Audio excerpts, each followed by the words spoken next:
What's up, guys? Welcome to the next video. Today, we're going to be reviewing the No Step Back DLC, probably one of, if not the best DLCs in Hoi, so let's get right to it. So, in this DLC, there, I think, is 4 focus trees. There's the Soviets, there's revamped Soviet and Polish, then we have Lithuania, Latvia, and Estonia. So, very useful. Starting off with the Soviet tree, I think before you just had the center and the left opposition, but now you have the right opposition, and you can also go fascist or you can go non-aligned. I think this is probably one of the best focus trees. I really like it because it's a pretty good civil war. I like how how it works, and it is realistic. There would be a civil war, not just a change in government. So there's a couple different new paths. There's the right opposition. You can start uprisings. You can start the civil war. You can fix your economy. You can start getting a lot of support. You can strengthen trade unions, and then do the Supreme Soviet, which is really good. You can also do beaten but not defeated, which under here you can start really turning your people against communism. You can also go unification of the exiles, where you get weekly manpower from exiles. You get military factories. You get more factory output. You get divisions. You get to recruit more divisions, and you can start sabotaging their economy. And you can start actually giving Japan and Germany resource rights and territory to get them to help you. And you can actually, if you're doing really bad, then you can have Japan become your overlord and will join the war, which is interesting. I don't know how practical that is, but that's pretty cool. You can also you can also you can also go back to the Romanovs, or you can go fascist after doing Ringavi the Zemsky Sabor. I don't know how to pronounce that. And you can start going to war. You can get, a bunch of war goals. You can start building up your Far Eastern fleet, which is actually, this is a good expansion. You can start, taking over the world, really. And you can start the Third Rome, where you get a bunch of huge buffs, and you get a bunch of war goals, which is good. You can also start taking over pretty much all of the Slavic nations, and you can just ask them if they want to accept. That's really good. You can reforge the Triple Entente with the UK. You can get actually a lot of war goals. You can just guarantee a bunch of people. I don't know how useful this is, but it's interesting. You can gain your next war goal on Romania after these two paths. So overall, very interesting. I really like what they did with this focus tree. And next, we'll go with Estonia. Estonia, this isn't a great focus tree, but it's probably not going to be. There's not much that Estonia really did in history. But you can start building up your infrastructure, forts, military factories. You can get a bunch of construction buffs, cost reductions, research bonuses, and you can get resource production. You can just really get a lot of forts. You can just fortify your country. Or you can build a huge army. I don't know how feasible that is, but you definitely can. You can go fascist and start a civil war. You can reach out to Germany, join the Axis.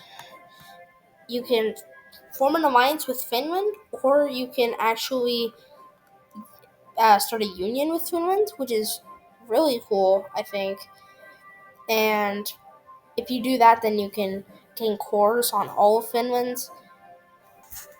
You can get war goals on all of Scandinavia. You can get war goals on the Soviet Union, and then get cores on all of that. It's so good.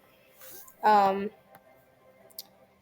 and you can also go monarchist. Well, you can go historical, and by keep going down, and then you can choose to go either monarch with a democracy, or you can just stay non-aligned.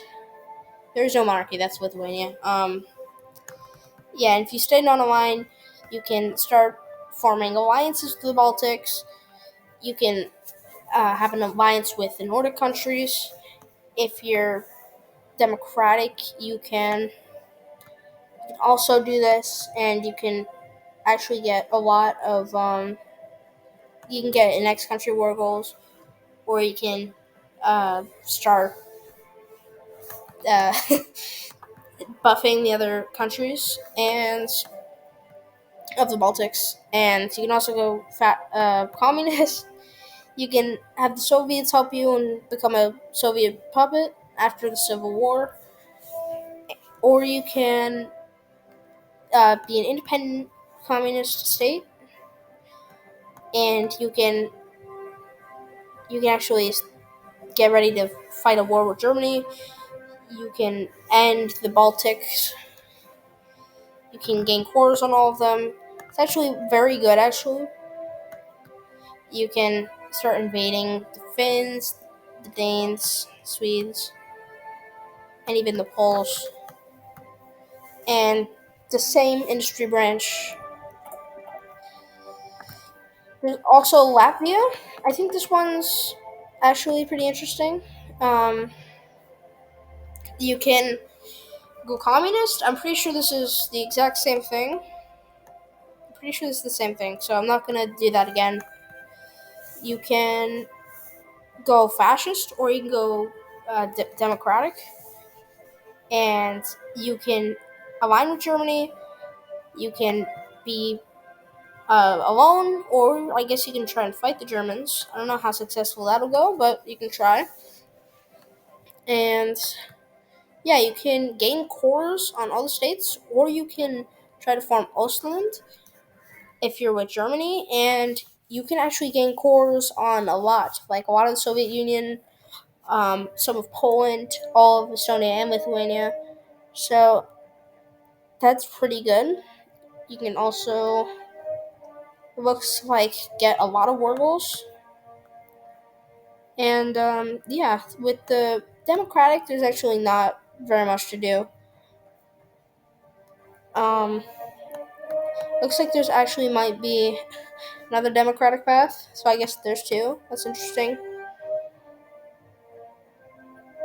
You can gain an X war goals. You can just, I guess, stay non-aligned, have a military dictatorship, start fighting the Soviets, and yeah, this is pretty good. You can join the Allies, form an alliance. There's also Lithuania, which is the most interesting. Focus tree out of all. This is the same. You can pretty much you can go democratic and have peace with Poland, and you can actually, I think, form an alliance with them. You can go democratic, have a Baltic Union. You can um, choose to appease people, or just prepare for invasion. And then you can just go all these normal paths, which is pretty much the same as the other ones, but then there's the unique path for Lithuania, which is a king for our people, where you can uh, try to restore the Polish-Lithuanian Commonwealth. So you can abolish the presidency, then you can try to support monarchism in Poland, and then you can gain cores on all the Baltic and take them over. You can gain cores on East Prussia. You can gain a lot of claims on the Soviets, and then get cores on all of that if you manage to do it, which is insane. Yeah, you can gain cores on all of Poland, all of that. So this is very good, actually. The one probably path that makes the Baltics worth playing. And then there's Poland, which is probably one of the best focus trees in the game, in my opinion. There's a lot to cover. Um, this is the same as just the normal uh, Poland. You can go communist, or you can choose to go democratic here, like a socialist democracy. You can form an alliance with France, the UK, or it looks like take over everything. You can actually press for Liberia and try to um, start a colonial empire, which is, I think, really funny because Poland did try to do that in real life. And you can, I guess, just get a bunch of war goals, create a huge alliance, and then eventually take over the Soviets. Looks like you can also go communist and be independent and do all this. Or you can surrender the East and just become a Soviet republic. You can start trying to take stuff from the Germans with help of the Soviets, and you can either get East Poland back, or you can go independent. Try to go independent, and then it looks like there's not actually much more after that. Yeah, but that's pretty cool. And then there's also the fascist path, where you can get a bunch of war goals with Lithuania, and you can submit to the Germans, really, and give up a bunch of your lands, or you can start trying to take out the Germans, and you can, it looks like, try to go independent or just stay a German puppet, which you can actually get an insane amount of cores on the Soviet Union if they accept that, which is insane.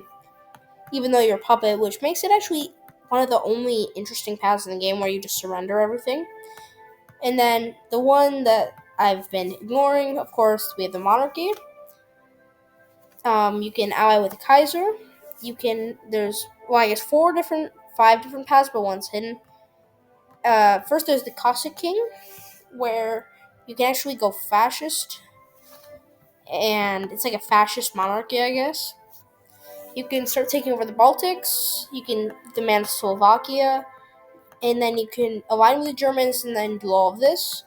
Or you can start taking over the Germans, and you can demand East Germany. I don't think that's ever going to work, but you can try. And if you do all of that, then you can start taking over the Soviet Union. And it looks like probably get a lot of cores. I haven't really played the Cossack Path, that's why I don't know much. But after you demand Lithuania, you can gain cores on that and Latvia.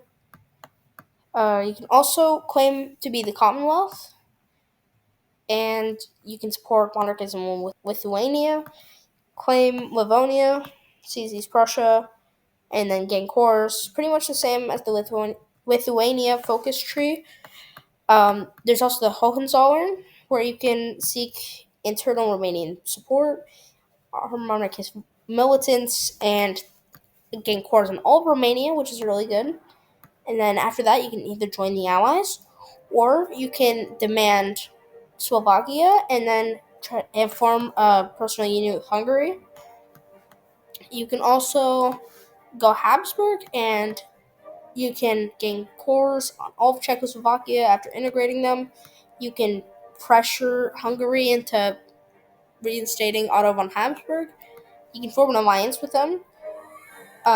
You can gain cores on all of West Germany or East Germany, Western Poland, and you can get a bunch of industry buffs. Now there's also, that's it for the focus trees, but there's also some tank changes. I forget where they are. Looks like, oh yeah, production. we actually start off with quite a few tanks.